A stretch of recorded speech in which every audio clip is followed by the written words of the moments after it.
Hey, if you are considering doing a backdoor Roth, watch out for this pitfall. Lightning strikes and then you're gonna know my name. Roth IRAs are very popular and some people want to get as much money in them, as possible. Now, normally you can contribute up to $7,000 to a Roth, and if you are over 50, you can contribute $8,000. Now, keep in mind these contribution limits are for 2024, and they do change from time to time. But here's the thing about Roth contributions. They are subject to income limits. For example, in 2024, if you are an individual and you make over $161,000, or married filing jointly making over $240,000, then you cannot contribute to a Roth. But enter the backdoor Roth. Now, I don't know who came up with that name, backdoor Roth. It kind of sounds a little sneaky, but it's not. It's just a way to go around the traditional way of contributing to a Roth when your income is high. So the way it works is you make a non-deductible contribution to a traditional IRA, then immediately turn around, convert that amount to a Roth IRA. You see, there are no income limits to make a non-deductible contribution to an IRA. And by making a non-deductible contribution to an IRA, then converting to a Roth, you do not pay tax on that conversion. So really, a backdoor Roth is nothing more than a Roth conversion with a twist. And this is something I have performed really countless times with my clients. But there is a landmine waiting for you that could blow up and cause you to pay taxes on that conversion. And it's called the Pro-Rata rule.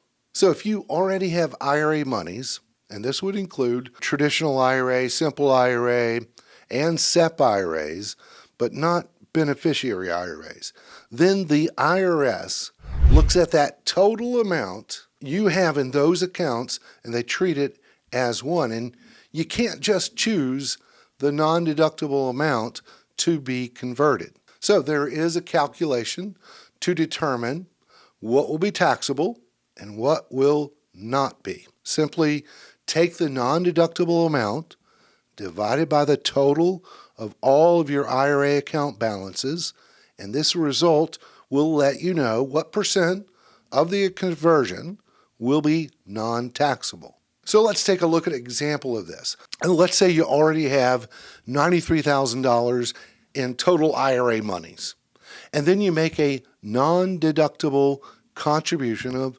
$7,000 that you plan on doing a backdoor Roth conversion. And that brings that total figure to $100,000. So to figure out the non-taxable amount or percentage of your $7,000 conversion in this example, you would divide $7,000 by $100,000, which would be 7%, or another way to put it is 93% of that $7,000 conversion in this example is taxable, and that amount is $6,510. So even though you did not take a tax deduction on the $7,000, you will pay taxes on $6,510. Now, a way around avoiding the pro-rata rule would be to roll all of your IRA money, your traditional, your simple IRA or SEP IRA,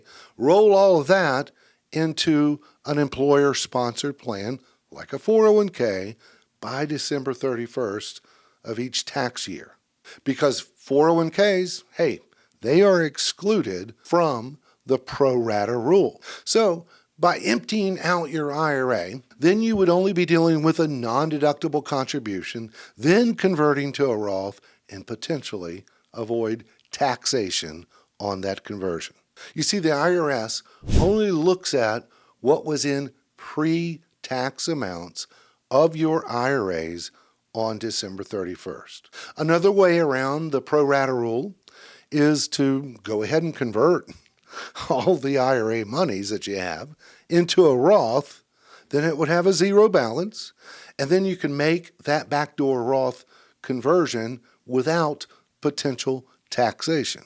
However, and this is a big however, when converting those pre-tax amounts, all of it would be taxable to you. So depending on the balance, you need to look at how that will affect your overall tax situation. Other things to consider is, if you are married, both spouses' IRAs, they're not included in the pro-rata calculation, only the spouse that is doing the backdoor Roth. Also, once a Roth conversion is completed, cannot be undone. So be aware of the pro-rata rule when doing a backdoor Roth conversion, and know that it only applies if you already have IRA balances. If you don't, and everything is in a 401k, don't worry about it, because 401ks are excluded from the pro-rata rule. It would be wise to get with your tax or financial advisor before implementing a backdoor Roth strategy. Hey, hope you found this helpful, and if so, please consider subscribing to the channel. Give this video a thumbs up. I'd really appreciate it, and we will see you next time. A fighter don't know any limitations.